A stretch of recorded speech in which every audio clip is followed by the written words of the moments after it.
Digital ലോകത്ത് കേരളത്തിൽ നിന്നും വിപ്ലവം സൃഷ്ടിച്ച ഒരു സംരംഭത്തിന്റെ പേര് പറഞ്ഞാൽ കണ്ണും പൂട്ടി ആദ്യം പറയുന്ന പേര് കരിക്ക് എന്നായിരിക്കും. കരിക്കിനെ പോലെ ഡിജിറ്റൽ ലോകത്ത് അത്ഭുതങ്ങൾ സൃഷ്ടിച്ച മറ്റൊരു എന്റർടൈൻമെന്റ് പ്ലാറ്റ്ഫോം ഇല്ല എന്ന് തന്നെ പറയാം. എന്നാൽ ഇന്ന് ആ കരിക്കിന് പ്രേക്ഷക പിന്തുണ വലിയ രീതിയിൽ കുറയുന്ന കാഴ്ചയാണ് കാണുന്നത്. എന്താണ് കരിക്കിന് സംഭവിച്ചത്? നമുക്ക് പരിശോധിക്കാം. അതിനാദ്യം കരിക്കിന്റെ തലവനായ നിഖിൽ പ്രസാദിലേക്ക് പോകണം. കൃത്യമായ പ്ലാനോടുകൂടി വർഷങ്ങളെടുത്ത് തയ്യാറാക്കിയ ഒരു പ്രൊജക്ടിനെ മുൻനിർത്തിയാണ് നിഖിൽ പ്രസാദ് കരിക്ക് എന്ന സംരംഭം ആരംഭിച്ചത്. അതിൽ അദ്ദേഹം എടുത്തു പറഞ്ഞൊരു പോയിന്റ്, ഇന്ത്യയിൽ ഏറ്റവും കൂടുതൽ സ്മാർട്ട് ഫോൺ ഉപയോഗിക്കുന്നവർ ഉള്ളത് കേരളത്തിലാണെന്നും കരിക്കിന് മുമ്പ് മറ്റൊരു എന്റർടൈൻമെന്റ് കോണ്ടന്റ് ക്രിയേറ്റേഴ്സ് അല്ലെങ്കിൽ അത്തരമൊരു പ്ലാറ്റ്ഫോം കേരളത്തിൽ സജീവമല്ലാത്തതുമാണ് കരിക്ക് എന്ന ചിന്തയിലേക്ക് എത്താൻ കാരണമായതെന്നാണ്. നിഖിൽ പ്രസാദിന്റെ ഈ ദീർഘവീക്ഷണം അക്ഷരം പ്രതി ശരിയായിരുന്നു. ശേഷം അദ്ദേഹം തന്നെ തെരഞ്ഞെടുത്ത ഇന്ന് നമ്മൾ ഒരുപാട് ഇഷ്ടപ്പെടുന്ന ഒരുപിടി മികച്ച അഭിനേതാക്കൾ കരിക്കിലേക്ക് എത്തി. തുടർന്ന് 2018 ഏപ്രിൽ 1 കരിക്കിന്റെ ആദ്യ എപ്പിസോഡായ ഏപ്രിൽ ഫുൾ പുറത്തിറങ്ങി. ഏപ്രിൽ ഫുൾ കൊണ്ട് കാര്യമായ ചലനമൊന്നും കരിക്കിന് സംഭവിച്ചില്ല. എന്നാൽ പിന്നീട് വന്ന ട്രിപ്പ് പ്ലാനിംഗ്, ഒരു ഗൊറില്ല ഇന്റർവ്യൂ, കണ്ണൻചാള ഫ്രം കുളുമണാലി എന്നീ വീഡിയോകൾ കരിക്കിലേക്ക് ജനശ്രദ്ധ ആകർഷിച്ച കോണ്ടന്റുകളായിരുന്നു. ഇതിനിടയിൽ വന്ന ലോലന്റെ സെക്കൻഡുകൾ മാത്രം ദൈർഘ്യമുള്ള കിക്കി ഡാൻസ് വീഡിയോ കരിക്കിനുണ്ടാക്കിയ മൈലേജും ചെറുതല്ലായിരുന്നു. തുടർന്നാണ് ഫിഫ വേൾഡ് കപ്പിലേക്കും തേരാപാരയിലേക്കും അവിടുന്ന് അങ്ങോട്ട് കൂടുതൽ ഉയർച്ചയിലേക്കും കരിക്കെത്തിയത്. അവിടെ വരെയുള്ള യാത്രകൾ നിഖിൽ പ്രസാദിന്റെ മുൻകൂട്ടിയുള്ള കണക്കുകൂട്ടലിൽ തന്നെയാണ് പോയിരുന്നത്. അതിനവർ തിരഞ്ഞെടുത്തത് ഹ്യൂമറിന്റെ വഴിയായിരുന്നു. തരക്കേടില്ലാത്ത കോമഡികൾ കണ്ടാൽ പോലും ചിരിക്കാൻ മടിയുള്ള മലയാളികൾ കരിക്ക് കണ്ടത് പൊട്ടിച്ചിരിച്ചുകൊണ്ടായിരുന്നു. അതുകൊണ്ട് തന്നെ ജീവിതത്തിലെ എല്ലാ വിഷമങ്ങളും കുറച്ച് നേരത്തേക്കെങ്കിലും മറക്കാനും പ്രതീക്ഷിക്കുന്നതിൽ കൂടുതൽ സന്തോഷം ലഭിക്കാനും കരിക്കിനേക്കാൾ നല്ലൊരു പ്രതിവിധി വേറെ ഇല്ല എന്ന് പ്രേക്ഷകർ തിരിച്ചറിഞ്ഞു. എല്ലാ കാലത്തും തുടക്കം മുതലുള്ള ആ പ്രേക്ഷകരാണ് കരിക്കിന്റെ കാതൽ. കരിക്കിൽ നിന്നും തമാശ മാത്രം പ്രതീക്ഷിക്കുന്നവർ.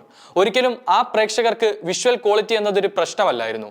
അതുല്യരായ നടന്മാരുടെ ക്യാമറയ്ക്ക് മുമ്പിലുള്ള സ്വാഭാവിക പെരുമാറ്റം മാത്രം മതിയായിരുന്നു.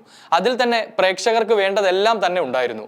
അരമണിക്കൂർ കണ്ടന്റ് ആയാലും 10 മിനിറ്റ് കണ്ടന്റ് ആയാലും ഇറങ്ങുന്ന വീഡിയോകൾക്കെല്ലാം സിനിമകൾക്ക് പോലുമില്ലാത്ത റിപ്പീറ്റ് വാല്യൂ കരിക്ക് ഉറപ്പ് നൽകാറുമുണ്ടായിരുന്നു. പിന്നീട് 2 വർഷങ്ങൾക്ക് ശേഷമാണ് കരിക്ക് വിഷ്വൽ മേക്കിംഗ് ക്വാളിറ്റിയിൽ മാറ്റം വരുത്തിക്കൊണ്ടെത്തുന്നത്. കൊറോണ പിടികൂടിയ വർഷമായ 2020 ഓഗസ്റ്റ് മാസത്തിൽ പുറത്തിറങ്ങിയ തിരുവോണം എപ്പിസോഡിലൂടെയായിരുന്നു കരിക്ക് മാറ്റത്തിന് തിരികൊളുത്തിയത്.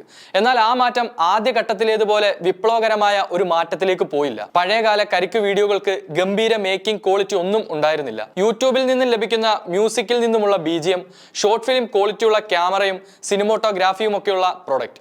എന്നാൽ തിരക്കഥയും സംഭാഷണവും അയലത്തെ വീട്ടിലെ പയ്യന്മാരെ സ്ക്രീനിൽ കൊണ്ടുവരുന്ന തരത്തിലുള്ള കഥാപാത്ര സൃഷ്ടികളും പ്രായഭേദമന്യേ എല്ലാവരെയും കരിക്കിലേക്ക് അടുപ്പിച്ചു.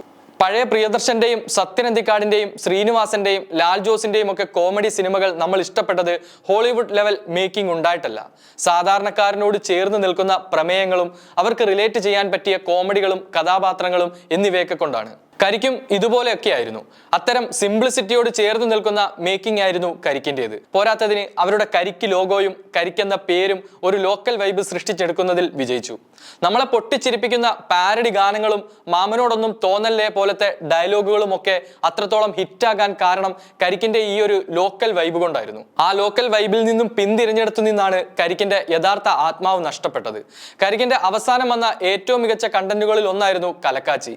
ശ്രദ്ധിച്ചാൽ മനസ്സിലാകും, തിരക്കഥ കൊണ്ടും മേക്കിംഗ് കൊണ്ടും സിനിമോട്ടോഗ്രാഫി കൊണ്ടും എഡിറ്റിംഗ് കൊണ്ടും പെർഫോമൻസിന്റെ കാര്യത്തിലും അങ്ങനെ എല്ലാം കൊണ്ടും മികച്ചു നിന്ന 2 എപ്പിസോഡായിരുന്നു കലക്കാച്ചി. എന്നാൽ അവിടെയും അതിസാധാരണക്കാരായ കഥാപാത്രങ്ങളെയും കഥാപരിസരവും സൃഷ്ടിച്ചതാണ് കലക്കാച്ചിയുടെ പ്രധാനപ്പെട്ട പോസിറ്റീവിലൊന്ന്. കോമഡിയുടെ കുറവും മുന്നോട്ട് പോകുന്തോറും പ്രേക്ഷകരെ ഹുക്ക് ചെയ്യാൻ കഴിയാത്ത കഥയുമായി ബന്ധമില്ലാത്ത ടൈറ്റിലുകൾ വന്നതും കരിക്കിന് പ്രേക്ഷക പ്രീതി കുറയ്ക്കുന്നതിന് കാരണമായി. മേക്കിംഗ് ക്വാളിറ്റി മുന്നിൽ കണ്ട് സീരിയസ് കോണ്ടന്റുകൾ ഇറക്കി. എന്നാൽ കരിക്കിന്റെ ട്രേഡ് മാർക്ക് എന്ന് പറഞ്ഞാൽ അതെന്നും കോമഡിയായിരുന്നു. അതിന്റെ പ്രാധാന്യം എപ്പോൾ നഷ്ടപ്പെട്ടോ അന്ന് മുതൽ തന്നെ കരിക്ക് താഴേക്ക് പോയി തുടങ്ങി.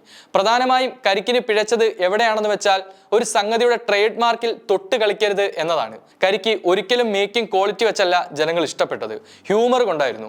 അതങ്ങനെ തന്നെ നിലനിർത്തണമായിരുന്നു. മാറ്റം വരുത്തേണ്ട സീരിയസ് വിഷയങ്ങൾ ചെയ്യേണ്ട സാഹചര്യത്തിൽ അതിന് കരിക്കിന്റെ തന്നെ മറ്റു പ്ലാറ്റ്ഫോമുകൾ കണ്ടെത്തണമായിരുന്നു. 10 മില്യൺ സബ്സ്ക്രൈബേഴ്സ് ആകുമ്പോൾ സിനിമ ചെയ്യണം എന്നതാണ് തന്റെ പ്രധാന പ്ലാൻ എന്നാണ് നിഖിൽ മുമ്പൊരു അഭിമുഖത്തിൽ പറഞ്ഞത്.